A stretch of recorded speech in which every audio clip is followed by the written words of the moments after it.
السلام علیکم دوستو، کیسے ہیں آپ سب؟ میں زمینہ فیاض ایک بار پھر آپ کے ساتھ میں شروع کر رہی ہوں ماہ ملکہ بائی مریم مظفر پارٹ 15۔ باب خادم دھب مصر۔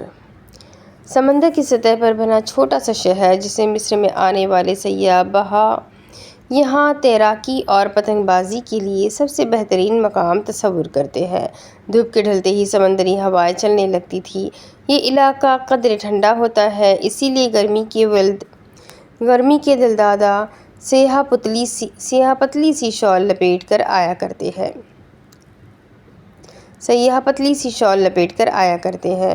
پکی اور چوڑی سڑک کے ایک طرف دور تک پھیلا سمندر تھا، جس کے کنارے پر لوگ مختلف اقسام کے کھیل اور غوطہ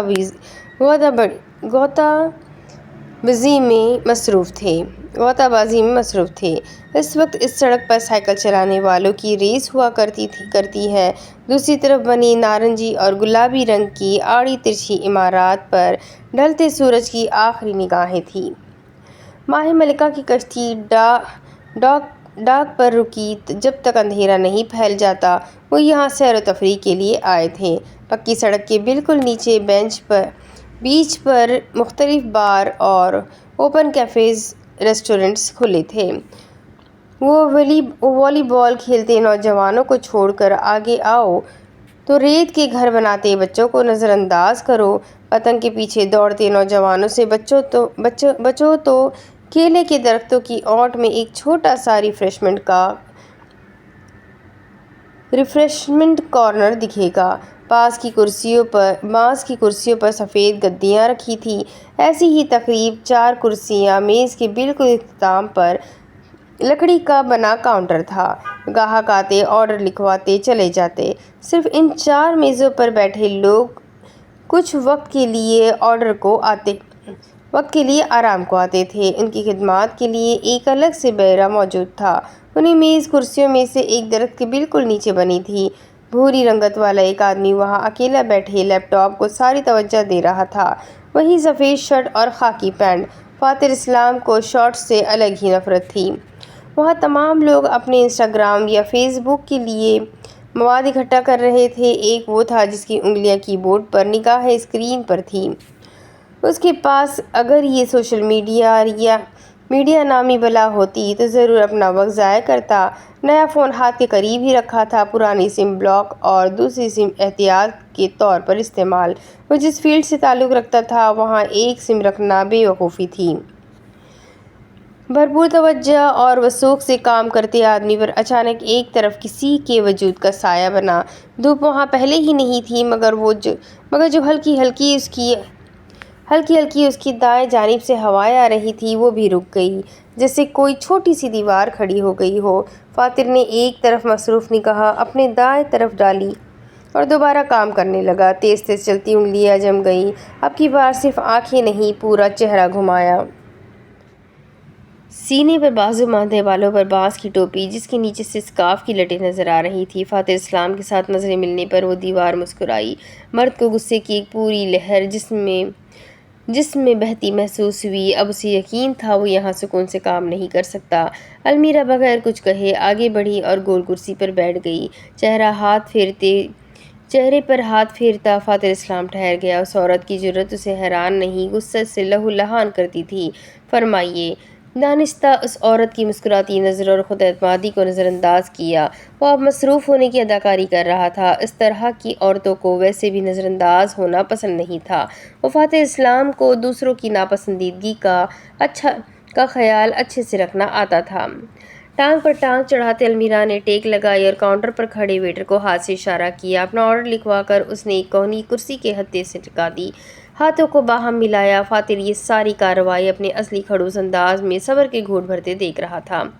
مجھے یاد پڑتا ہے کل میں نے اپنا مکمل تعارف نہیں کروایا، ضرورت بھی نہیں، اس کی بات کاٹتے فاتر نے بے نیازی سے کہا۔ مگر سامنے بھی المیرا تھی جسے لوگوں کی برداشت آزمانا اچھے سے آتا تھا۔ المیرا عنایت محسن، 5 سال پہلے تمہاری کلاس میں اسٹوڈنٹ رہ چکی ہوں۔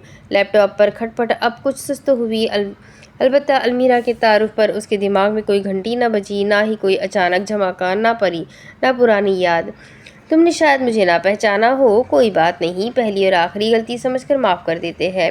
تم سے معافی مانگ کون رہا ہے؟ ملکہ کو اس گستاخ کے لہجے سے کوئی فرق نہ پڑا، وہ یوں ہی بے نیاز سے اپنی کہانی کہتی گئی۔ لیکن میں تمہیں نہیں بھولی، خوش قسمتی ہے تمہاری، المیرا نے تمہیں یاد رکھا۔ اپنی بات پر زور دیتے جتانا چاہا۔ میں نے پوچھا، اب اس کے لہجے میں پہلے سے بھی زیادہ بدلحاظی تھی۔ کوئی بات نہیں گستاخ، دوبارہ معاف کیا۔ یہ ملکہ بہت سخی ہے، ہاتھ کے اشارے سے جسے دربار پر برخاست کیا۔ اسی وقت ویٹر نے لا کے المیرا کے سامنے اس کا ناریل کا پانی رکھا، جو اس نے خوش اسلوبی سے قبول کیا۔ ویٹر کو پیسے دیے اور ناریل کا کشکول ہاتھ میں اٹھا لیا۔ جب تک وہ گھونٹ بھرتی گئی، میز پر ان دونوں کے درمیان خاموشی رہی۔ البتہ دور والی بال کھیلتے لوگوں کا شاید میچ ختم ہو چکا تھا، اسی لیے اچانک ہی جیت کا شور بلند ہوا۔ اس کی موجودگی فاتر کے لیے کندھوں پر لادے بوجھ سے کم نہ تھی۔ بہت دیر کے سناٹے کے بعد جب اسے یقین ہو گیا یہ عورت کچھ نہیں بولے گی، تو وہ دوبارہ اپنے کام میں جٹ گیا۔ اپنی نیوز ایجنسی کے لیے مینجمنٹ پلان، جس میں سب سے اوپر لال حروف میں ایک ہی سطر لکھا ہوا تھا، "نو وومن الاؤڈ"۔ 5 سال پہلے 18 ستمبر کی رات کو تم نے میرے خلاف ڈرگس کی ہیر پھیر پر پرچہ کٹوایا تھا۔ تمام جسے خاموش سمجھ رہا تھا وہ دراصل المیرا کا صبر تھا۔ الفاظ اور ہمت جمع کرتے انہیں بم کی صورت میں گرایا۔ وہ عورت اب جب بولی تو اس کی آواز سے وہ ساری لاپرواہی غائب تھی۔ امبر آنکھیں سوالیہ انداز میں اٹھی تو انہوں نے دیکھا، ہزل آنکھیں سنجیدہ ہوئی۔ کیا واقعی اس نے کسی پر ظلم کیا تھا؟ خود پر شک کی ایک ننھی کوپل نے دل میں جگہ بنائی۔ دو مختلف لوگ جدا سوچ لیے غیر مشابہ تاثرات سے ایک دوسرے کو دیکھ رہے تھے۔ ڈوبتے سورج کی آخری کرن ان دونوں کے چہروں کے بائیں جانب سے ٹکرائی۔ امبر آنکھیں روشنی میں بھوری لگی، یوں جیسے تانبے کے برتن میں سونے کا پانی چمک رہا ہو۔ ہیزل آنکھیں روشنی میں بھوری لگی، یوں جیسے کھوکھلی لکڑی پر سرسبز نمی کی تہ ہو۔ سورج ڈوبا، آنکھوں کا رنگ بدلا، احساسات پر غور کیا، اور تب ہی فاتر اسلام کو یاد آیا، یہ لڑکی کون ہے؟ آنکھوں کا سیاہ پن پھیلا۔ ڈاک پر کھڑی ماہ ملکہ میں کافی سیاح ابھی بھی موجود تھے، اپنے کمروں میں، مالز میں، ریسٹورنٹس میں۔ ان تمام لوگوں میں گلجان بھی تھی۔ کمرہ 220 کا دروازہ بند تھا اور اندر کھڑکی کے پردے ہٹے تھے، لیکن ہماری توجہ وہاں نہیں۔ ہمارا مقدر اس لیپ ٹاپ کو دیکھنا ہے جس پر گلجان جھکی تھی۔ اس کے دماغ میں صرف ایک بات کسی گھنٹی کی طرح بج رہی تھی، یہ ایک عام جہاز نہیں۔ آسمان نارنجی سے نیلا اور جامنی ہونے لگا۔ فاتر اسلام اپنی کرسی پر پیچھے ہو کر بیٹھا۔ دونوں نے ایک سیکنڈ کے لیے بھی نظروں کا زاویہ تبدیل نہ کیا۔ مرد کے ہونٹ طنزیہ مسکرائے، تو تم جیل سے نکل آئی ہو؟ مصری پاکستانی کے لہجے میں شناسائی تھی، طنز تو تھا ہی مگر پرانے تعلق کی رمق بھی تھی۔ ایسا تعلق جو خوشگوار تو بالکل نہیں تھا، مگر گہرے نہیں، یہ لفظ بھی مناسب نہیں۔ میں اسی رات ہی نکل آئی تھی فاتر اسلام۔ بے بنیاد دیواریں جلدی زمین بوس ہو جاتی ہیں۔ المیرا کو شاید ہی کبھی کسی نے اتنا سنجیدہ دیکھا ہو۔ اس کا بس پتہ چلتا یہ ناریل اٹھا کر فاتر کے سر پر دے مارتی۔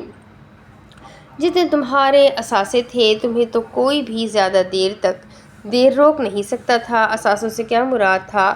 المیرا اچھے سے جانتی تھی۔ فاتر کو یقین تھا اس طنز پر وہ بھپر جائے گی، مگر یہ یقین بھی غلط ثابت ہو گیا۔ المیرا عنایت محسن غصہ کرنے کی بجائے مسکرا رہی تھی۔ تو مسٹر اسلام کو میری کئی باتیں بھی یاد ہے۔ سفید شرٹ والے مرد کا چہرہ یوں تھا جیسے کسی نے جوتا مارا ہو۔ اپنی باتوں میں بری طرح پھنس جانا کوئی اس سے سیکھے۔ اس نے المیرا کو پہلے نہیں پہچانا، مگر جب پہچان لیا تھا کہ وہ عورت کون ہے، اب اس سے ایک کے بعد ایک کئی بات اور یک کے بعد دیگر واقعات یاد آ رہے تھے۔ گلجان کے دائیں جانب کھڑکی سے ٹکراتی ڈوبتے سورج کی روشنی کا ایک مبہم سایہ نیلے قالین پر بن رہا تھا۔ اینڈی سے بلاگ کے لنک لینے کے لیے اس نے اب اس سب کا تفصیلی معائنہ شروع کیا۔ کمنٹس پڑھتے پڑھتے درمیان میں سے ایک لنک دکھائی دی۔ کسی بے نام آئی ڈی نے اس لنک کے سوا کچھ اور کمنٹ نہ کیا تھا۔ ناہموار طرز پر دھڑکتے دل کے ساتھ اس نے لنک دبائی۔ ایک نیا ٹیب کھلا اور ایک نیا بلاگ۔ جیسے جیسے وہ نیچے جاتی گئی، تاثرات کی پیچیدگی گہری ہوتی گئی۔ 7 سے 8 تصاویر پر مبنی ایک بے نام سا پورٹ فولیو اسکرین کی ساری جگہ لیے ہوئے تھا۔ غور کرنے پر معلوم ہوا وہ کیمرے سے کلک شدہ تصاویر نہیں، انسانی ہاتھ اور رنگوں کی تخلیق کی گئی پینٹنگز ہیں، جو بہت عجیب اور بے معنی سی لگ رہی تھی۔ ایک چمکدار تخت پر بیٹھی ملکہ کا ایک غیر واضح پورٹریٹ، اٹھی گردن اور چیختا ہوا غرور، نارنجی اور بھورے رنگوں میں بنی ایک سے زیادہ زنجیروں میں جکڑے ہوئے مرد اس پینٹنگ میں مقید قیدیوں کے چہرے بھوچال میں اور ان کی کمر جھکی ہوئی، کہیں ہنسی سے لوٹ پوٹ ہوتی عورتیں، کہیں پانی میں ڈوبتے ہاتھ، ملکہ غلام، روشنی۔ یہ سب دیکھنے کے بعد بھی ذہن میں چلتی پکار ریڈیو ٹیپ کی طرح تیز ہو گئی ہے۔ یہ ایک عام جہاز نہیں۔ ہرش کی برتھ ڈے پارٹی پر تم نے ڈرگ سپلائی کی تھی بی بی، وہ پوری دلیری سے بات کرتا تھا، پھر وہ اور غلط ہی کیوں نہ ہو، پھر خواہ وہ غلط ہی کیوں نہ ہو، میں تو وہاں گئی ہی نہیں تھی۔ خالی ناریل میز پر رکھا، فاتر کی خود اعتمادی پر پہلی لکیر۔ ہرش نے مجھے پھنسایا اور تم نے اس کی مدد کی۔ ہر گزرتے لمحے فاتر کی بھویں الجھ کر مزید قریب آ جاتی۔ یہ کوئی 10ویں مرتبہ اور اس پروڈ فیلو کو مکمل کھنگال چکی تھی۔ واپسی اسی بلاگ پر جاتے اس نے اسی آئی ڈی کو دبایا جہاں سے یہ لنک ملی تھی۔ اب وہ اس بے نام شخص کے باقی جگہوں پر دیے کمنٹس تک مکمل رسائی حاصل کر چکی تھی اور پورے 15 کی جدوجہد کے بعد اس نے ایک ہی رائے قائم کی تھی۔ یہ شخص ہر جگہ جا کر بس یہ لنک ہی کیوں ڈالتا تھا؟ یہ شخص کون تھا؟ کیا یہ ماہ ملکہ کا کوئی پرانا سیاح تھا؟ گل نے یوں ہی اس کی ایک پوسٹ کے نیچے کی گئی رائے کو کھولا اور اب وہ اس پوسٹ کو پڑھنے لگی۔ ہر نئے لفظ کے بعد وہ مزید اپنی جگہ سے آگے کھینچی چلی جاتی۔ زبان اتنی تیزی سے الفاظ پڑھ رہی تھی کہ دانتوں تلے آنے کا خدشہ تھا۔ یہ ماہ ملکہ کے خلاف نہیں ہے، سفر پر غائب ہونے والے لوگوں کی گمشدگی کی اطلاع دینے کے لیے آن لائن پیج تھا۔ اینڈی کے الفاظ ایک سرگوشی کی طرح فضا میں پھیلے۔ یہ ایک عام جہاز نہیں۔ ہرش تم پر اپنا وقت کیوں ضائع کرے گا؟ فاتر نے مذاق اڑانا چاہا۔ چہروں کو ہتھیلیوں میں گرائی عورت کسی مذاق کے موڈ میں نہ رہی تھی۔ تم نے بھی تو کیا تھا وقت ضائع، فالتو میں مجھ پر پرچہ کٹوا کر۔ تم ڈیزرو کرتی تھی۔ میز پر ذرا سا جھکتے وہ نہ جانے کون سی پرانی دشمنی کے جذبوں سے مجبور ہو رہا تھا۔ المیرا اسی پوزیشن میں بیٹھی مسکرا رہی تھی۔ میں نہیں، تمہاری اپنی سیلف سیٹسفیکشن یہ ڈیزرو کرتی تھی۔ کچھ دیر کے لیے آس پاس کے تمام آوازوں کو بند کر دو، شور مچاتے لوگ، گلاس میں ہلتی برف، فضا میں اڑان بھرتے پرندے، سب کو نظر انداز کرو، بس ایک المیرا کو نہیں۔ اس کے ذہن میں ایک خیال آیا، بلب کے کسی جلتے بجھتے سوئچ کی طرح، کیوں نہ میں بھی یاسمین کی گمشدگی کی اطلاع یہاں ڈال دوں؟ انگلیاں چٹکتے وہ لیپ ٹاپ کی روشن اسکرین کو گھور رہی تھی۔ ہاتھ